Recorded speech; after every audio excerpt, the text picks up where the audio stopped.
Innal hamdalillah nahmaduhu wa nasta'inuhu wa nastaghfiruh wa na'udzu billahi min shururi anfusina wa min sayyiati a'malina.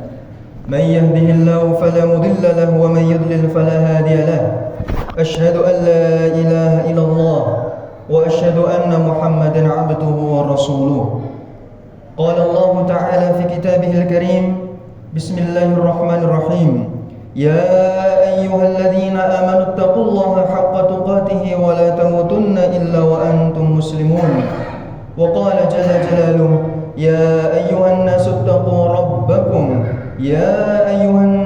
اتقوا ربكم الذي خلقكم من نفس واحدة وخلق منها زوجها وبث منهما رجالا كثيرا ونساء واتقوا الله الذي تساءلون به والأرحام إن الله كان عليكم رقيبا وقال أيضا يا أيها الذين آمنوا اتقوا الله وقولوا قولا سديدا يصلح لكم أعمالكم ويغفر لكم ذنوبكم ومن يطع الله ورسوله فقد فاز فوزا عظيما فإن أصدق الحديث كتاب الله وخير الهدي هدي محمد صلى الله عليه وسلم وشر الأمور محدثاتها فإن كل محدثة بدعة wa kullu bid'atin dhalalah.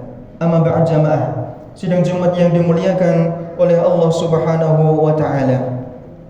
Yang pertama, khatib mewasiatkan kepada diri sendiri dan seluruh jamaah yang hadir siang hari ini yang penuh dengan keberkahan dari Allah Subhanahu wa taala dengan dipilihnya hari yang mulia ini. Marilah kita senantiasa mendekatkan diri kita kepada Allah Subhanahu wa taala. Tidak ada cara lain dan satu-satunya jalan adalah meningkatkan keimanan kita dan meningkatkan ketakwaan kita kepada Allah Subhanahu wa taala. Keimanan yang kuat, keimanan yang tinggi tentulah didasari oleh pondasi ketakwaan yang kuat pula. Karena keimanan akan bertambah dengan ketakwaan, keimanan pun juga akan berkurang dengan kemaksiatan. Maka sudah selayaknya kita, hamba yang mendapatkan kenikmatan detik demi detik, nafas terus berjalan, perut terus melalui fase kekenyangan, minuman terus melewati tenggorokan, maka sudah selayaknya keamanan di negeri kita dan seluruh kenikmatan yang ada di sekitar kita patut untuk disyukuri dan menjadi kewajiban kita sebagai seorang hamba untuk mendekat kepada Allah sebagai hamba yang pandai dalam bersyukur. Salawat dan salam senantiasa tercurahkan kepada junjungan besar Nabi Muhammad sallallahu alaihi wasallam, kepada seluruh istri beliau, keluarga, sahabat dan seluruh orang-orang yang meniti jalan ketakwaan di atas petunjuknya sallallahu alaihi wasallam. Seluruh dari kita yang mengaku sebagai umatnya, yang berpegang teguh dengan syariat yang telah dibawanya, tentunya itu bukanlah sekedar kata-kata, namun harus dipraktekkan dengan lisan, hati dan anggota badan kita. Karena ibadah tidak akan berjalan kecuali dengan 3 hal yang sudah disebutkan. Jamaah yang dimuliakan oleh Allah Subhanahu wa taala, wasiat Rasulullah Muhammad sallallahu alaihi wasallam pernah bersabda, diriwayatkan oleh Imam Bukhari dan Muslim dari jalur Ibnu Umar radhiyallahu taala anhuma. Rasulullah Muhammad sallallahu alaihi wasallam berkata, "Ma haqqum ri'in muslimin lahu syai' yusi fihi yabitu lailataini illa wasiyatuhu maktubatun 'indah." Tidaklah pantas seseorang yang memiliki amanah yang dia tanggung, memiliki kewajiban yang belum dia tunaikan, lalu dia melalui 2 malam, kecuali wasiat tersebut harus tertulis pada dirinya. Wasiat yang kita ketahui adalah wasiat jika kita meninggal, maka wasiat itulah yang menunjukkan kepada orang yang kita tinggal untuk melaksanakan amanah yang kita tinggalkan. Belum sempat kita tunaikan, maka wasiat itu selayaknya jika kita memiliki hutang, jika kita memiliki beban amanat pekerjaan, jika kita memiliki di pundak kita orang-orang yang kita berjanji untuk mengurusi kehidupan mereka, dari anak-anak yatim dan para janda di sekitar kita, untuk membantu kehidupan mereka sampai mereka pada fase tertentu, maka seluruh amanah tersebut harus tertuliskan saat kita tertidur malam. Maka petunjuk Rasulullah Muhammad SAW, jika kita memiliki hutang, maka kita tulis hutang tersebut. Jika saya meninggal, saya masih memiliki hutang kepada Fulan bin Fulan. Jika saya meninggal, maka masih ada amanah saya untuk menyekolahkan anak yatim itu hingga lulus SMA.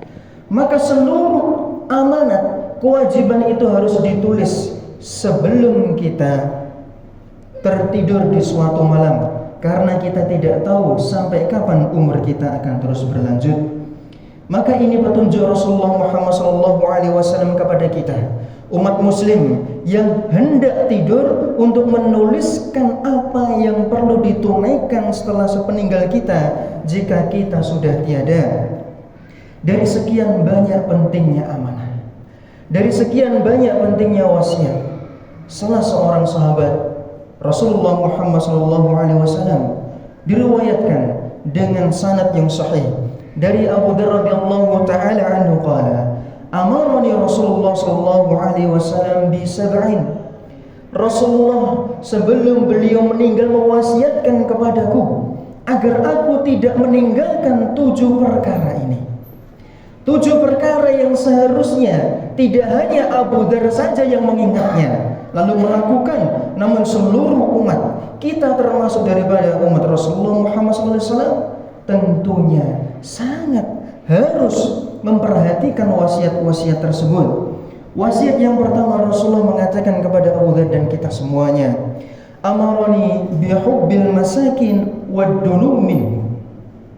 Rasulullah memerintahkan saya, memerintahkan kita seluruhnya untuk mencintai orang-orang miskin. Bentuk mencintai orang miskin adalah dengan membantu mereka, membantu kesusahan mereka. Apa yang bisa kita bantu dari harta kita, kita berikan kepada mereka. Dan mendekat kepada mereka artinya adalah kita tidak menjauhi mereka karena mereka statusnya lebih rendah daripada kita.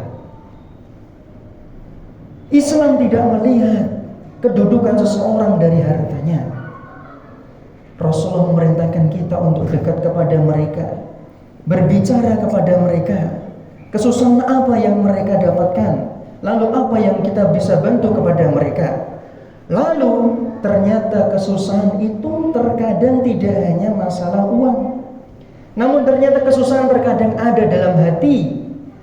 Muncul awalnya ada dalam hati, terkadang hati sudah ditenangkan, walaupun uang tidak ada, masalah terkadang sudah terselesaikan. Betapa banyak masalah yang terkadang tidak terselesaikan dengan material, namun karena ketenangan jiwa, karena kesabaran, karena ketakwaan, keikhlasan, masalah yang sebelumnya itu seberat gunung menimpa, hilang seketika karena memang Allah menghilangkan beban berat tersebut. Rasulullah Muhammad SAW mewasiatkan kepada Abu Dzar untuk selalu melihat orang lain dalam masalah keduniaan itu kepada orang-orang yang derajatnya lebih rendah dalam hal duniawi. Dan tidak pernah melihat, jangan pernah melihat seseorang itu kepada orang yang kedudukan dunianya lebih tinggi. Karena ketika seseorang melihat kedudukan orang dunianya lebih rendah, maka yang ada akan menimbulkan rasa syukur, qanaah dalam hati, tidak merasa iri, bahkan merasa cukup dengan apa yang diberi oleh Allah Subhanahu wa taala. Bayangkan jika kehidupan kita selalu kita ukur kepada orang yang lebih tinggi dunianya daripada kita, maka sampai kapan kehidupan dunia akan berhenti kita kejar? Sampai kapan kita akan berhenti lalu kita menjadi hamba yang bersyukur, hamba yang qanaah dengan apa yang sudah ada di tangan kita? Maka wasiat ini mencakup seluruh aspek kehidupan kita untuk kita perhatikan dalam kehidupan. yang sebentar saja. Yang mana yang sebentar ini jika kita tidak memanfaatkannya, maka akhirnya adalah kesengsaraan yang terkadang bisa dirasakan selama-lamanya. Rasulullah melanjutkan, wasiat yang ketiga diperintahkan kepada Abu Dzar dan kita semua untuk menyambung tali silaturahim, menyambung kekerabatan. Kekerabatan di sini adalah kekerabatan yang ada unsur darahnya. Jika ada yang sudah lama tidak terhubungi, sudah tidak lama mendapatkan kabar, maka kita berinisiatif untuk menghubungi mereka bagaimana kabarnya. Menyambung kembali sesuatu yang lama tidak diketahui keadaannya. Walaupun ada orang yang dengan sengaja memutus hubungan tersebut, namun kita biarkan, lalu beberapa waktu kemudian kita berusaha untuk menyambungnya. Maka wasiat yang mulia ini banyak sekali zaman sekarang sudah hilang. Banyak dari kaum muslimin yang tidak menghiraukan kembali hubungan perdarahan, hubungan darah kekeluargaan, yang kalau ada masalah sudah dilupakan. Bahkan rasa saling membenci itu akan ada terus-terusan. Sampai kapan kita akan menjadi dan menanam kebencian dalam hati kita? Rasulullah mewasiatkan, dalam wasiat yang lain beliau mengatakan, amarani an la as'al ahadan syai'an. Rasulullah merintahkanku untuk tidak bermudah-mudahan meminta sesuatu kepada orang lain. Rasulullah tidak mengajarkan kita sebagai umat yang bertawakal kepada Allah Subhanahu wa taala mengandalkan manusia untuk mendapatkan bantuan. Pertama kali jika kita mendapatkan kesusahan, hati kita bertujunya kepada Allah Subhanahu wa taala. Bukan langsung pikiran kita, siapa yang bisa saya mintai bantuan. Namun seorang muslim yang hatinya unsur ketakwaan, unsur tawakalnya itu melekat kuat, maka dia pasti akan menuju kepada Zat yang Maha Kaya. Tidak melihat tetangganya siapa yang mampu, yang hartanya kaya, yang uangnya bisa saya pinjam. Maka dia meminta bantuan kepada Allah Subhanahu wa taala. Dan ini yang sering dilupakan. Kita jika mengalami kesusahan, lalu di pikiran kita langsung kita mencari orang lain atau tempat lain yang bisa membantu kita.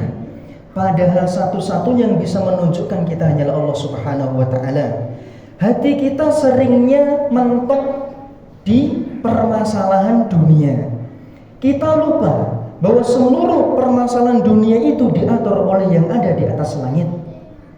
Kita lupa bahwa Allah Subhanahu wa taala yang mempermudahkan orang-orang muslim yang memperjalankan kaki mereka untuk mendatangi kita, membantu kita. Kita lupa kepada Zat yang Maha Kaya, yang tidak pernah membutuhkan dari kita sedikit pun yang kita berikan kepadanya kecuali peribadahan. Wasiat yang diwasiatkan kepada kita seluruhnya, Rasulullah mengatakan, amarani an aqula bil haqq wa in kana murran. Wasiat yang kita zaman sekarang banyak meninggalkan adalah katakanlah sesuatu itu benar walaupun rasanya pahit. Luar biasanya di zaman sekarang kita mengatakan suatu perkataan didasarkan karena pekewo, karena malu. Gimana nanti omongan tetangga, gimana nanti omongan bos saya, gimana nanti omongan teman saya. Kita mengukur seluruh kebaikan itu hanya di atas pandangan mata manusia. Sedangkan Allah yang menciptakan kita tidak pernah sekalipun terbersit untuk kita merasa malu kepada Allah Subhanahu wa taala.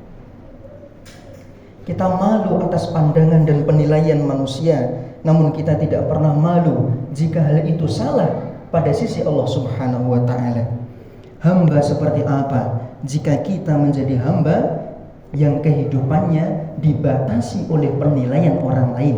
Saya enggak mau orang lain itu menjelekkan saya nggak mau tetangga saya itu menjauhi saya, padahal itu salah. Tapi karena kita menginginkan hal baik dari manusia dengan cara yang salah, menutupi hal yang salah untuk mendapatkan ridhonya manusia, maka itu benar-benar tidak diperintahkan oleh Rasulullah Muhammad SAW. Wasiat nomor 6, Rasulullah mengatakan, alla akhafa fillahi lawmata laim.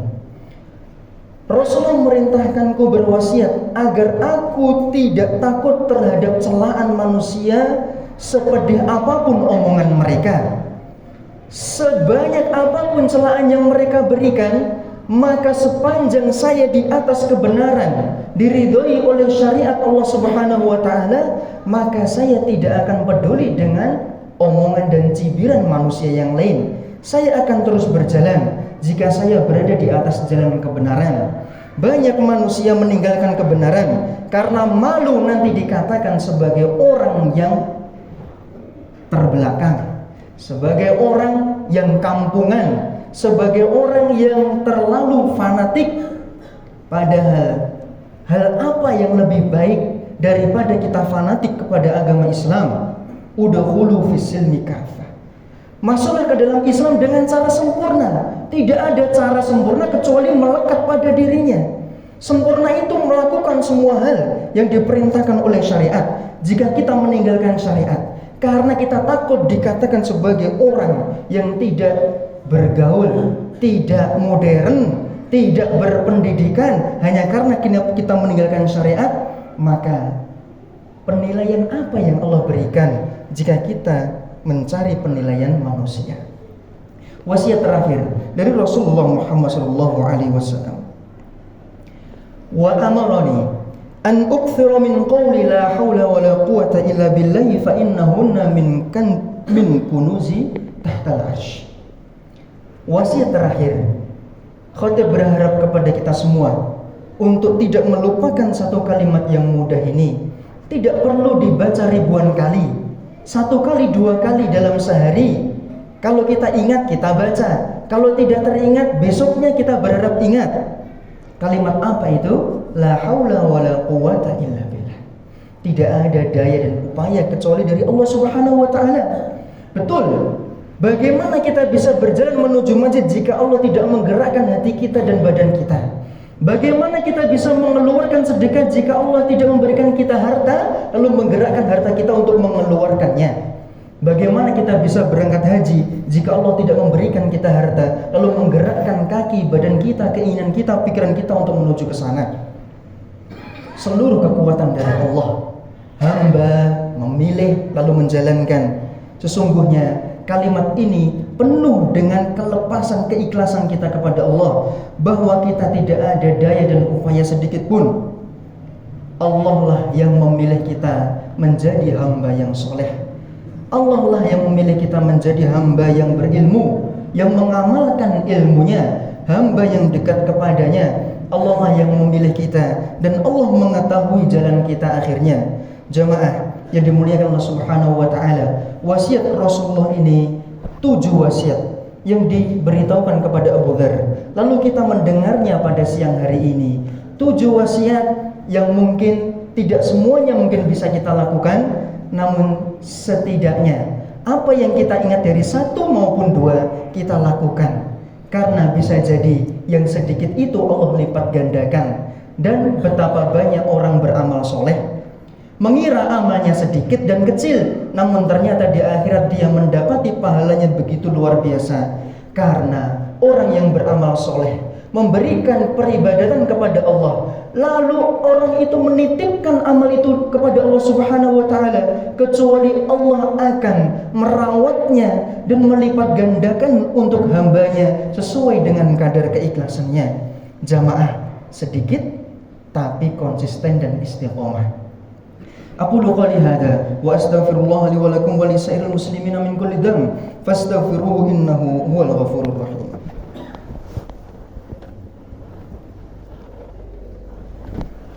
Alhamdulillahirabbil alamin wassalatu wassalamu ala nabiyyina Muhammadin wa ala alihi wa ashabi ajma'in. Jamaah yang dimuliakan oleh Allah Subhanahu wa taala, bertakwalah kita dengan menjauhi hal yang diharamkan oleh syariat, maka kita akan menjadi orang yang paling dekat kepada Allah Subhanahu wa taala. Permasalahan dunia, ridholah terhadap apa yang Allah bagikan terhadap kita. Apa yang ada di tangan kita adalah pembagian dari Allah, dari sekian banyak makhluknya. Jika kita ridho dengan apa yang ada di tangan kita, maka sesungguhnya kita akan menjadi manusia yang paling kaya di atas dunia. Maka akhirat sudah Allah berikan petunjuknya. Bagaimana menjalani dunia, Allah juga sudah memberikan petunjuknya. Tinggal kita menjadi hamba yang meniti jalan keistiqomahan, karena tidak ada jalan lain kecuali bertakwa kepada Allah Subhanahu wa taala. Innallaha wa malaikatahu yusholluna 'alan nabi ya ayyuhalladzina amanu shallu 'alaihi wa sallimu taslima. Allahumma shalli 'ala Muhammad wa 'ala ali Muhammad kama shallaita 'ala Ibrahim wa 'ala ali Ibrahim fil 'alamin innaka Hamidum Majid. Birahmatika ya arhamar rahimin ya hayy ya qayyum birahmatika nastaghits aslih lana sya'nana kullahu ولا تكلنا إلى أنفسنا طرفة عين ربنا ظلمنا أنفسنا وإن لم تغفر لنا وترحمنا لنكونن من الخاسرين رب اغفر للمؤمنين والمؤمنات والمسلمين والمسلمات الأحياء منهم والأموات ربنا إنا نسألك علما نافعا ورزقا طيبا وعملا متقبلا ربنا هب لنا من أزواجنا وذرياتنا قرة أعين واجعلنا للمتقين إماما ربنا آتنا في الدنيا حسنة وفي الآخرة حسنة وقنا عذاب النار ربي اللهم اشف مرضانا ومرضى المسلمين اللهم انصر إخواننا المسلمين مستضعفين في كل زمان ومكان سبحان ربك رب العزة عما يصفون وسلام على المرسلين والحمد لله رب العالمين أقيموا الصلاة.